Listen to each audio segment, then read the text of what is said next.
Hey, friends. This is probably one of the most soothing episodes that I have ever recorded in my life. I sat down with Amanda Perry, and Amanda, following an ADHD diagnosis in 2020, set about redesigning their entire business and life to work with their brain, not against it. For her, that looked like selling their digital marketing agency with millions in revenue to create a flexible business model that really worked for her. She now works with ADHD founders, visionaries, and leaders who are serious about creating a brain first business which allows them to achieve their version of success while still having the energy left to enjoy their life. So I came across Amanda on Instagram, and everything that she posts on her page really rings so much truth to me. I found her shortly after I received my own ADHD diagnosis, and everything that she posts just felt like deep homecoming and recognition. And I often cry when I see her posts because I'm just like, oh my God, I feel so seen after so many years of my life not feeling seen. And we really have like a heart to heart, vulnerable conversation here. And we really talk about what our, ADHD journeys have been like, what our diagnoses have been like. And we also dive a little bit deeper into how does ADHD actually show up in women and how is it different compared to men? We also dive into what it is like to run a business when you have ADHD and how that is different for neurodiverse folks compared to neurotypical folks. And it has been such a nourishing time to just record this podcast with her and just, get really real about our own experiences.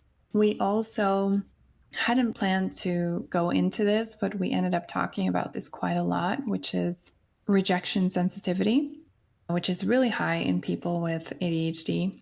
And we just ended up having a real heart to heart about this. So if you don't have ADHD, this is really an episode to, start learning to understand us.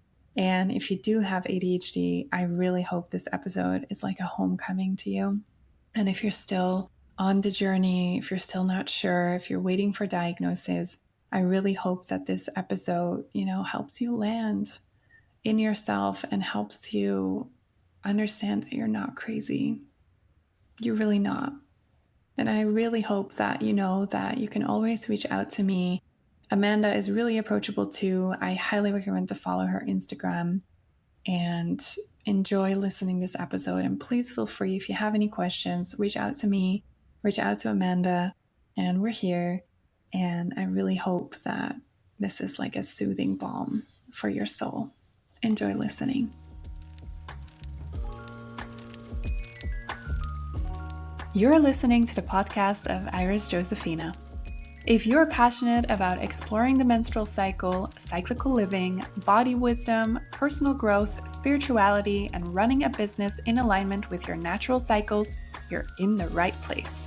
I'm Iris. I'm an entrepreneur, functional hormone specialist, trainer, and coach, and I'm on a mission to share insights, fun facts, and inspiration I discover along the way as I run my business and walk my own path on Earth. Here, you'll hear my personal stories, guest interviews, and vulnerable shares from clients and students. Most people know me from Instagram, where you can find me under @CycleSeeds, or they have been a coaching client or student in one of my courses. I'm so grateful you're here. Let's dive into today's episode.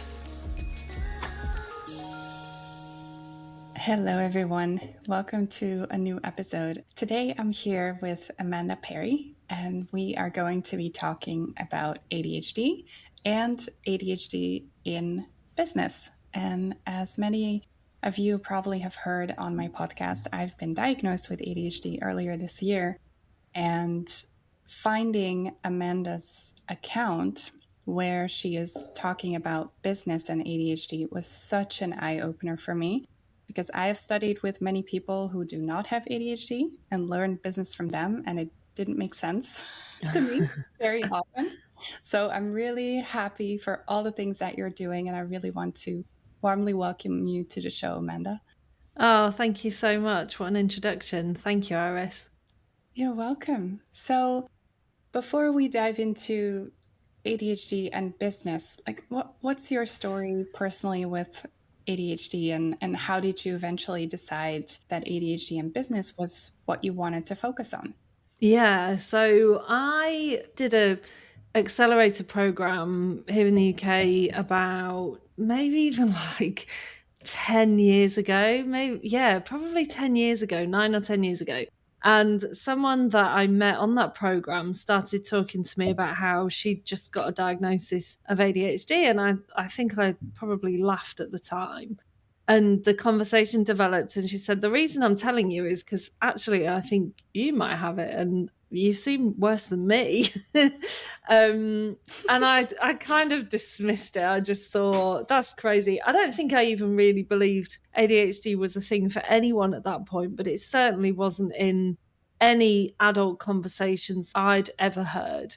Fast forward, I don't know, maybe 5 years, and someone in my family started talking about it, and they'd recognized traits in themselves and started sharing.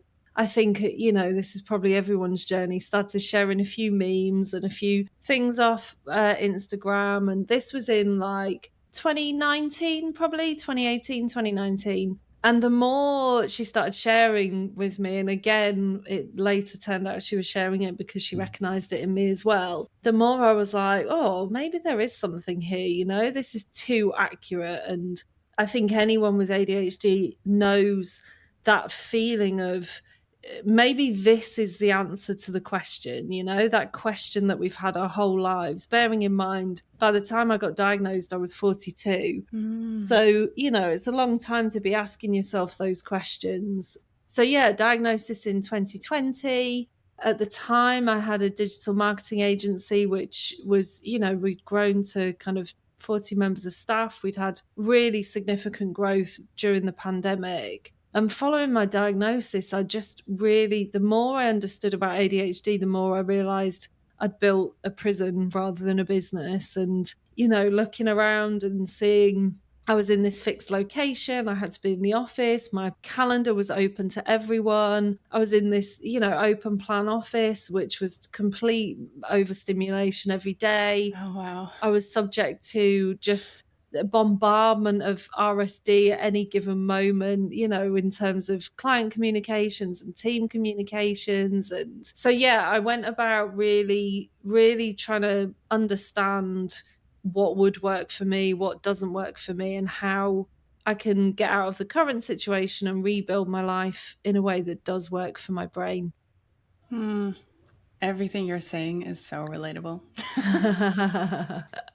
It really, really is. And, maybe we should circle back a little bit. And for those listening and don't really know what ADHD is, because I know there's a lot of confusion about that these days. Mm, I've had a lot of people tell me, like, when I actually had my official, like, diagnosis, that people said, well, everybody has ADHD these days. And I'm yeah. like, that's not really true. So maybe we can speak, or you can speak a little bit to, like, briefly, like, what is ADHD actually? Sure.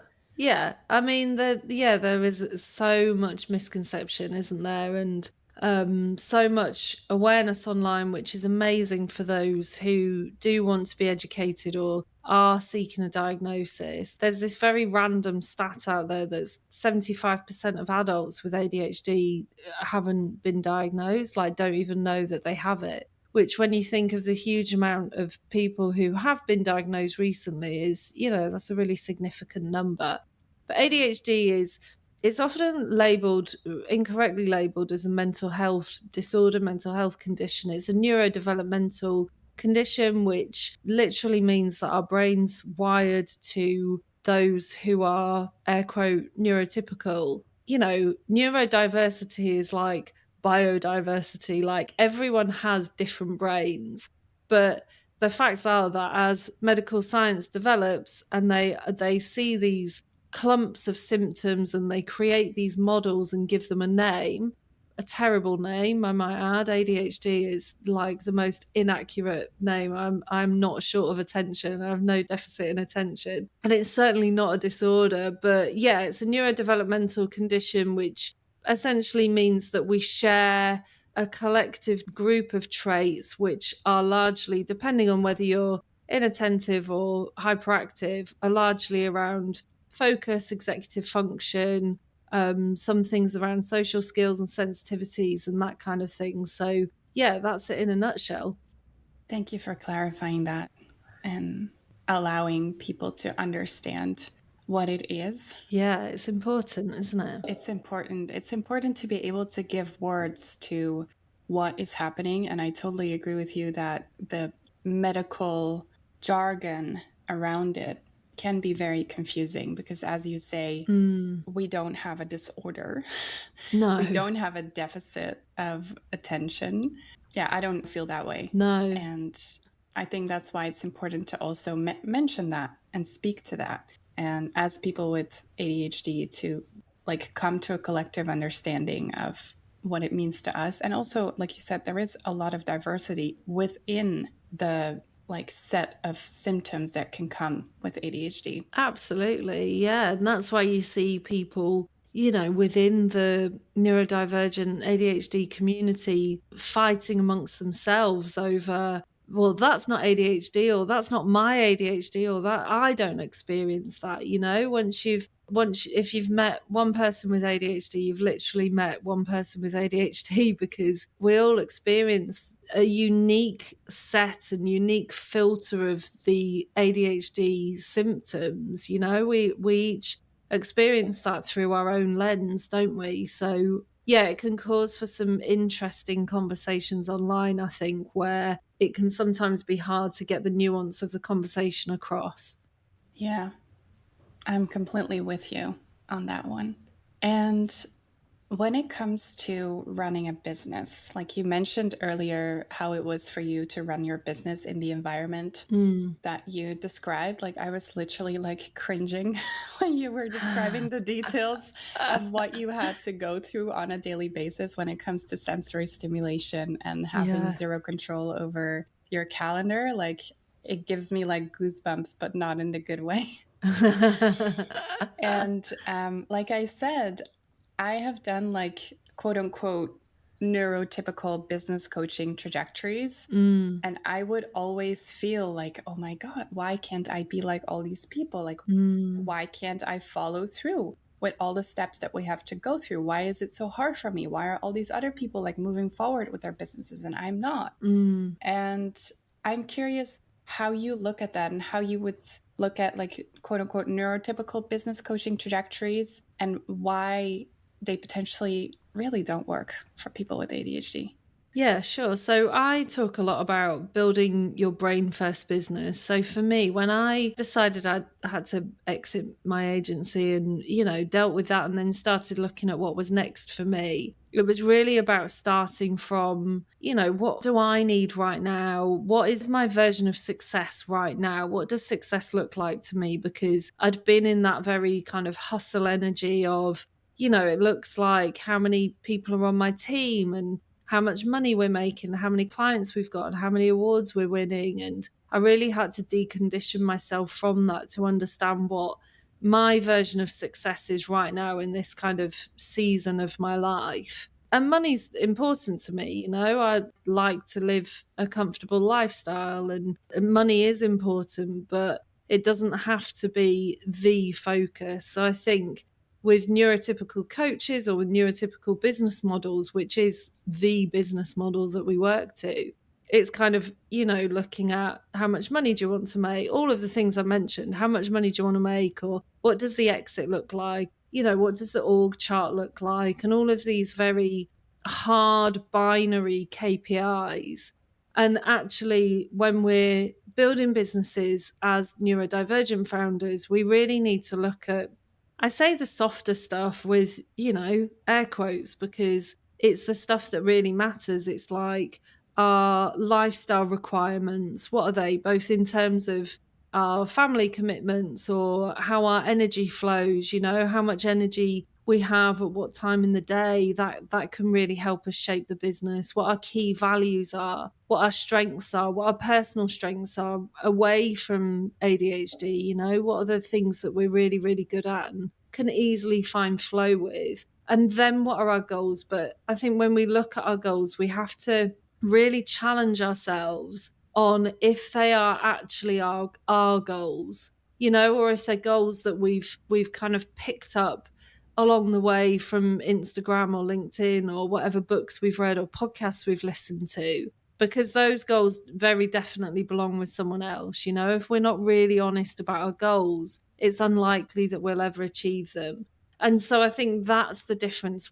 This conversation is very nuanced because there's ADHD coaches who are going to help you with your ADHD symptoms and lifestyle stuff. Then there's business coaches who are going to help you with your business, and they're going to help you grow your business and look at how much money do you want to make and how are we going to do it and how can you work harder and how can we be more productive, looking at this productivity myth, like really, really focusing on that. What I do is business coaching through the lens of ADHD. So, an understanding of the ADHD brain and how it works in general, but then also really considering how your unique ADHD brain works, and then how we're going to achieve your personal version of success while considering all of that other stuff. So, allowing you to make the money, hit the goals, do whatever it is you want to do in your business while still having enough energy to enjoy your life, which I think is rare.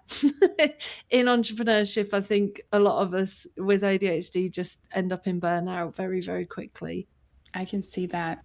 And I feel that one of the things I'm hearing from friends who have ADHD, but I also see in myself, that it seems that it is always never ending.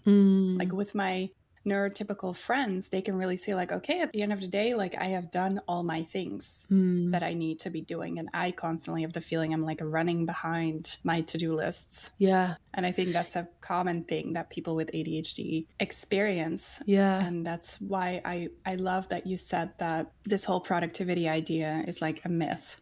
Because yeah. if, as someone with ADHD, if you focus on how productive you are, you're going to be constantly disappointed.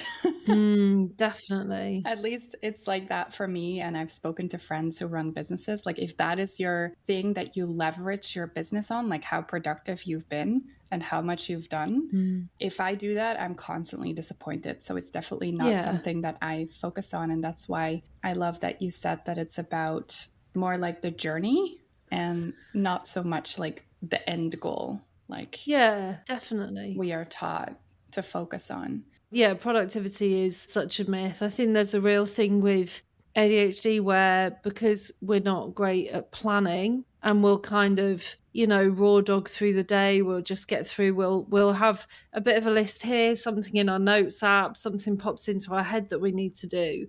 So we generally have quite a scattered approach to work unless we're very, very disciplined about it. So it's really easy to get to the end of the day and feel like you haven't done anything at all, Yeah. but you've been busy all day. It's just that you don't have a kind of a list in front of you that you've ticked everything off. It's just that you've been jumping from task to task. You've got a load done, but you finish the day feeling like you've done nothing. And yeah, as you say, Iris, then it's really hard to feel like you can wrap the day up. You feel like you just need to continue working.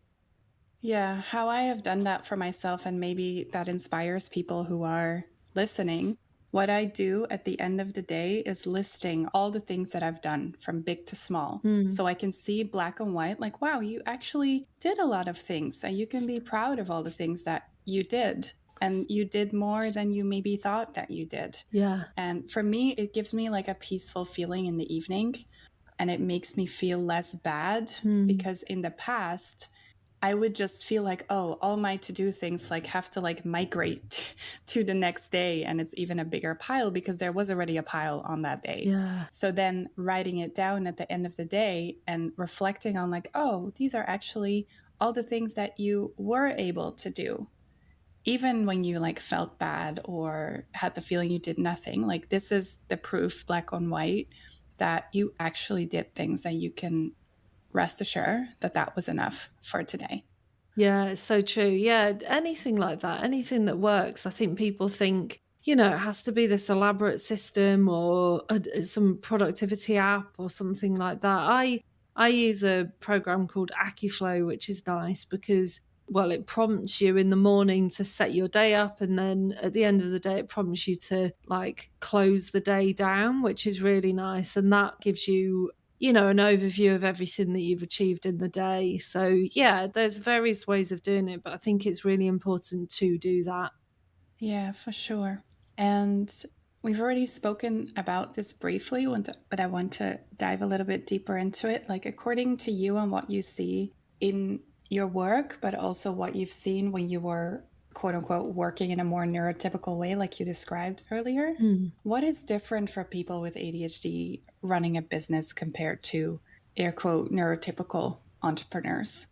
I think it's I mean there's so many things, aren't there? We're so ambitious generally. This is very generally speaking. I know everyone experiences it differently, but we have the tendency to be very ambitious, to be, extremely hyper focused. I think it can be very difficult for teams to keep up. Someone emailed me this morning about working together. He said, I feel like a cat with a cat with a laser beam stuck to my head.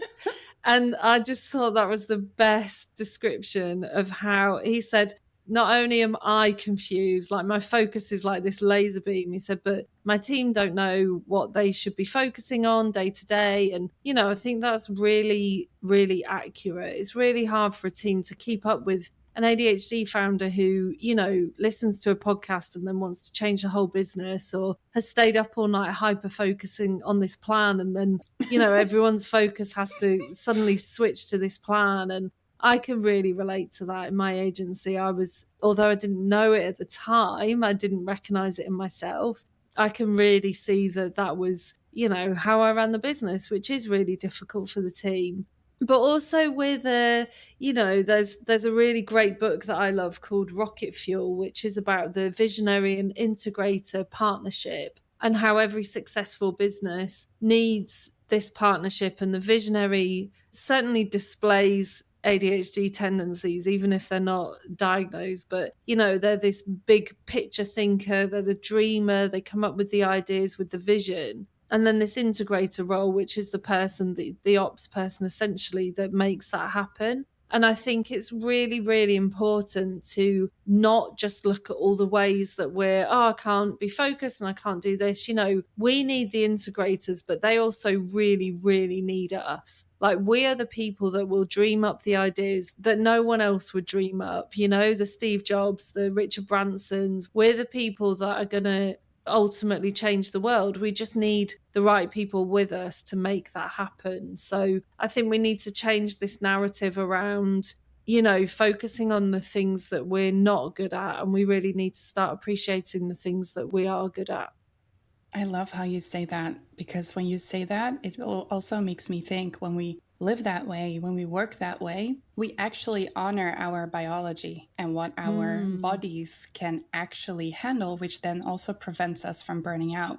Because burning out is basically crossing your boundaries continuously Yeah. on every single level possible. Yeah. So I love that you said that. And it also made me think about an hyper focus day that I had, where I was reading about the evolutionary purpose of ADHD, because there has been incredibly a lot of research about how ADHD has existed for many years and how it probably has like an evolutionary perspective and root, because our ancestors needed people like us to ensure like visions for survival. Mm. And in that sense, I really want to like debunk the myth that ADHD is something like from this century, because it's really not true. Oh no, yeah. It has existed Yeah. for thousands of years, and it's not something that developed because we look too much at screens. And it's really Yeah.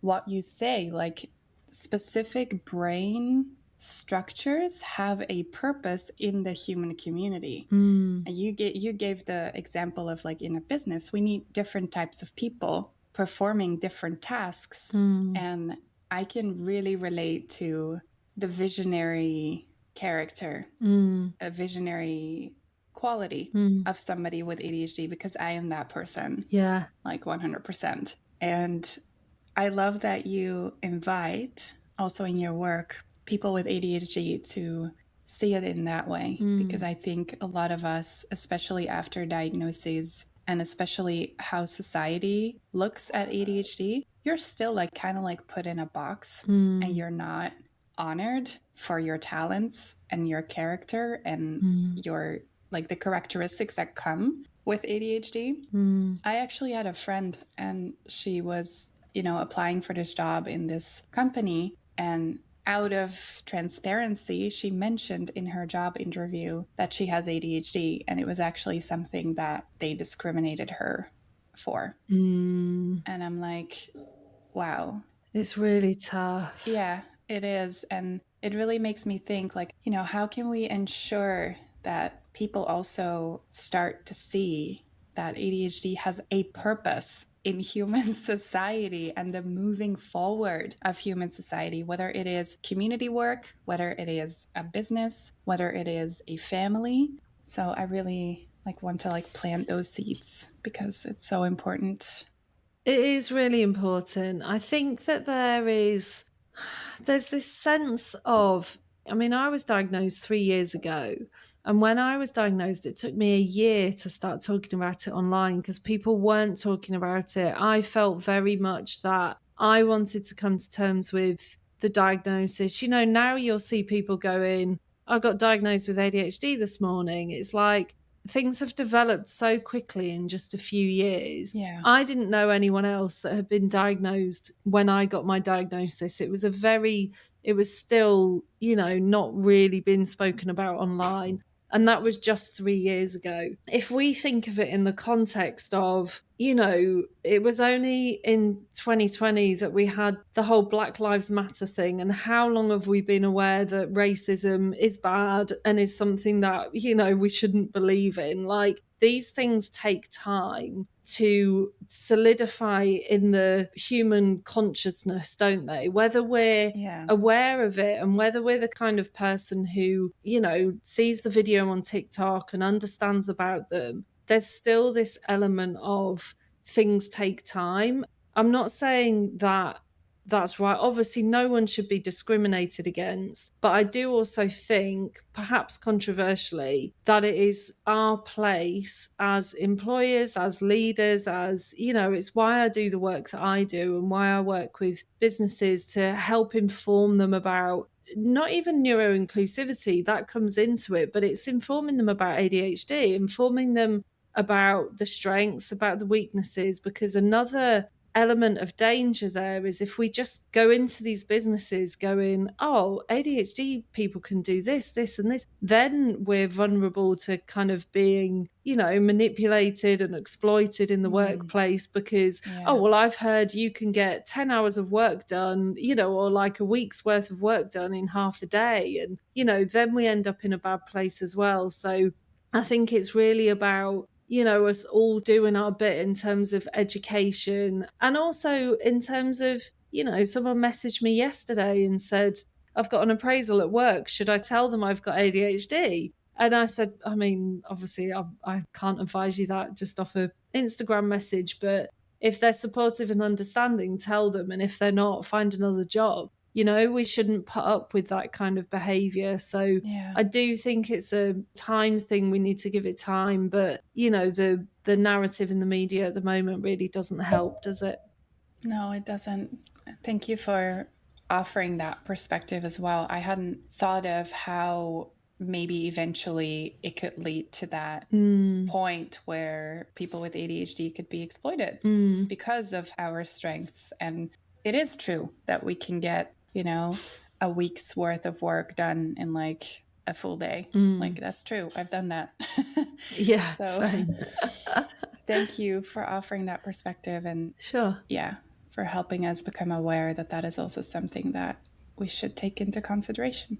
And what would you like to say to people who are maybe listening to us now or have been thinking about it that they perhaps maybe have ADHD? How would you tell them to like move forward?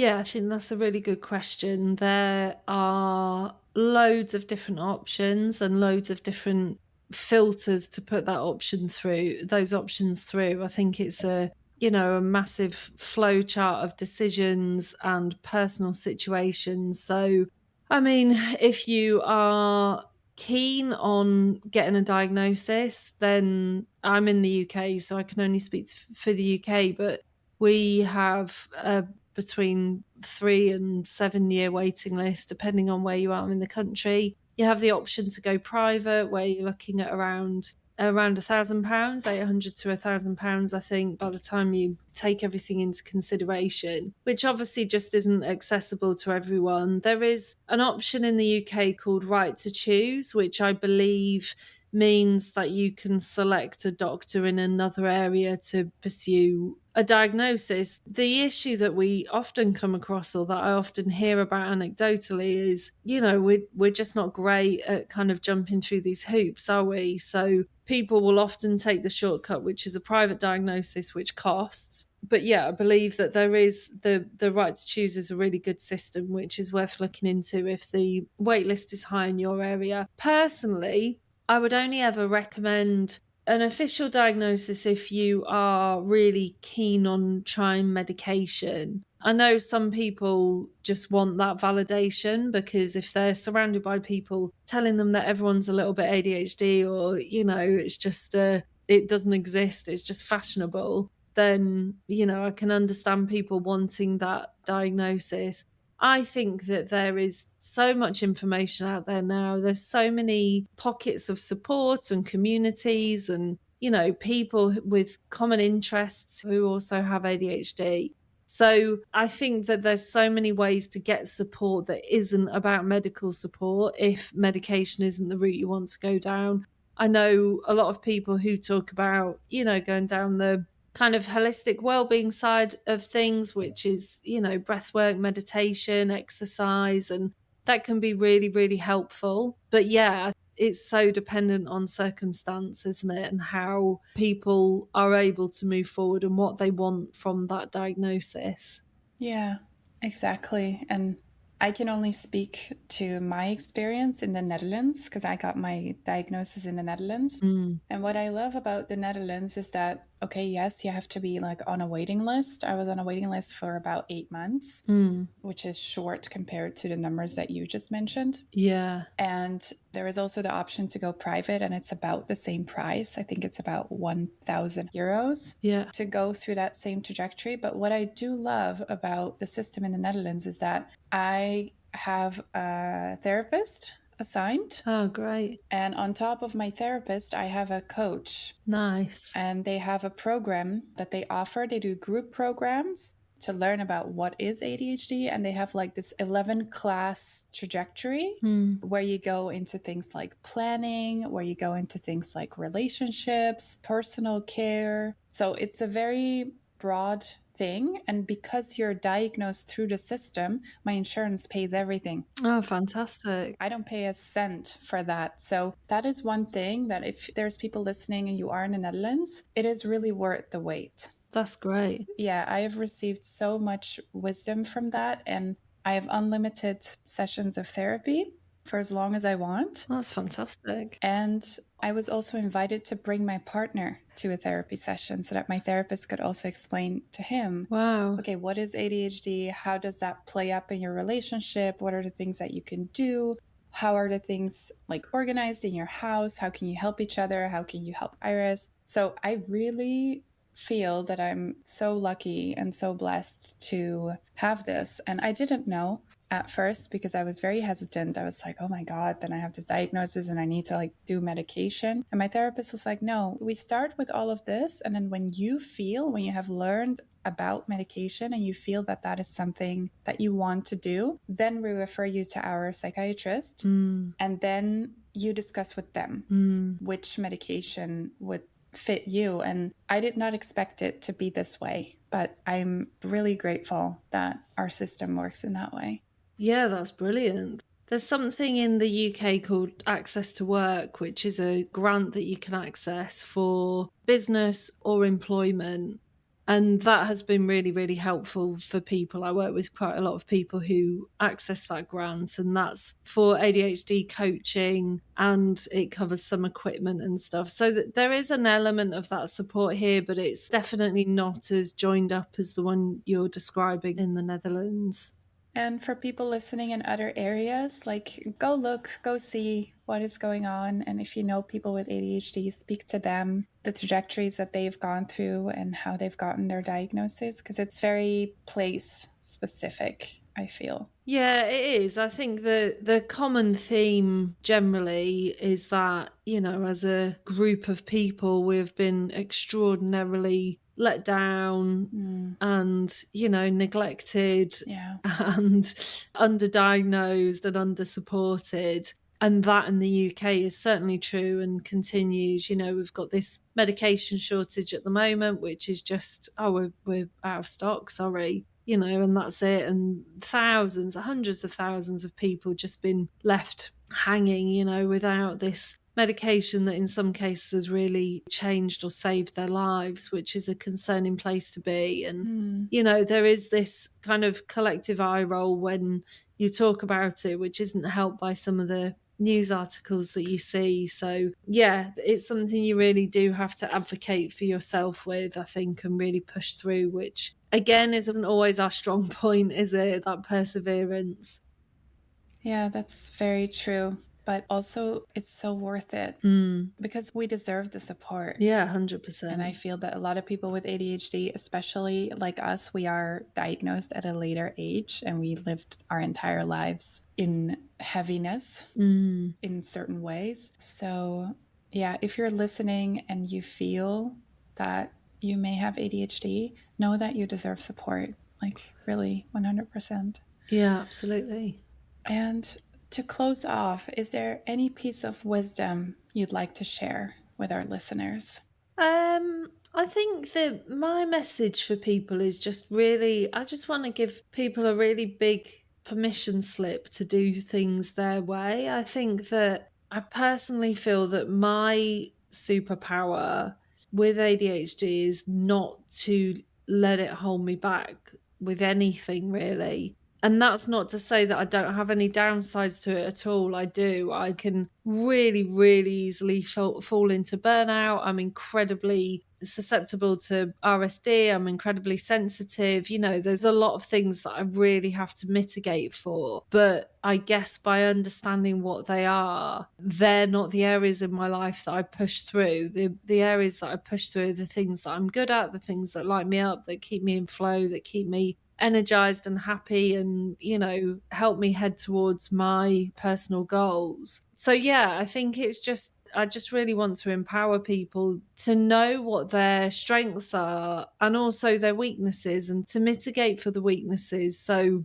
using the example of me in the agency, I could have just continued in that business, but there was so many areas that triggered my weaknesses or triggered my symptoms that it just wasn't an option for me. So, it wasn't an easy decision, it wasn't an easy process, but by going through that process, I now end up on the other end where my life and my business is built around my strengths, and my weaknesses are managed really, really well through different systems and things that I've built. But yeah, that would be my message to people, just to empower yourself by understanding your strengths, understanding your weaknesses, and building systems to support both of them. That's really beautiful.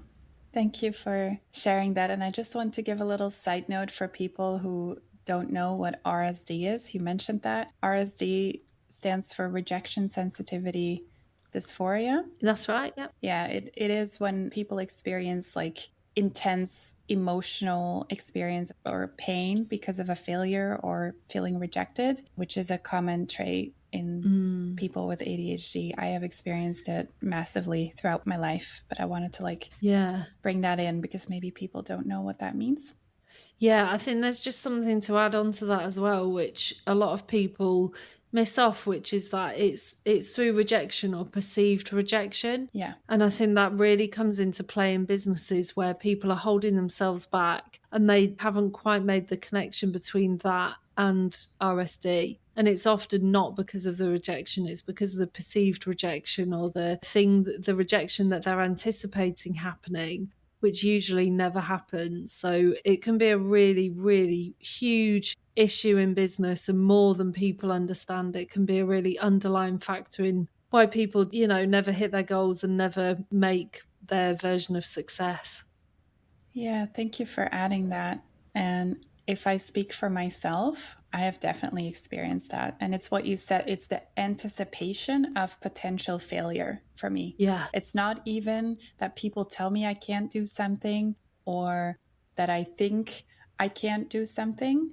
It's really the anticipation of potential failure or the anticipation of being perceived as a failure when I put something out in the world, or that people will catch me on something that I missed, for example. Yeah, and the classic one is stopping people posting on social media, isn't it? Or putting content out there because, it hits on two things. So the fear of being perceived, which is a very real symptom or trait of ADHD, and then also the rejection sensitivity, the perceived rejection. So yeah, it can be really tough, but I think it's hard for people who don't experience it to understand just how it feels. And I think I'm so glad that the word dysphoria is added to it, because for me, it's such a perfect description of how it feels. It just feels so completely disorienting and can very quickly lead me into a period of burnout, which is never nice. But I think once you know those triggers, it's something that you can manage much better. Yeah. And that's why the support with that is so crucial, and having people understand when you're going through it, whether it's your therapist or your partner, like having people understand, maybe not be able to completely relate, but to have like empathy for it and empathy for your experience. Mm, It's so important, and it takes away the pressure of it immediately. yeah, definitely. Yeah. Thank you that we could like briefly speak about that, because I feel it's important, especially in relation to business. Yeah, I agree. And then lastly, could you share with us where people can find you? Because if they got inspired by listening to you, I would love for them to be able to find you and your work. Yeah, absolutely. So on Instagram, I am at Amanda Perry, and I'm on LinkedIn as well. If anyone's on there, Amanda Perry UK. Yeah, come and find me on either of those. Amazing. And are there any current offerings that you have open at this moment? I've got my coaching offers, which are all on my website, amandaperry.co.uk. So I've got a couple of intensives and a coaching package on there. And we've got the free ADHD founder community on Facebook as well. If you just search Founder Brain, come and join us in there. And yeah, we all just chat about ADHD, about our challenges, and support each other in there, which is nice. That's beautiful. I appreciate you so much for taking the time to come on here to speak. Not at all. Thank you for asking me. Yeah, you're so welcome. And I will add all of your links to the show notes so that people can find you easily. Fab. Thank you so much, Amanda. Thanks, Iris. That was brilliant. Okay, this wraps up today's episode. Thank you so much for listening. Want to know more about me? The best way to reach me is via @CycleSeeds on Instagram. And if you heard something today and you think, oh my God, wow, I learned something new, feel free to share the podcast on your social media and tag me. Or leave a review or rating. In this way, you help me reach more people like you. Thank you so much.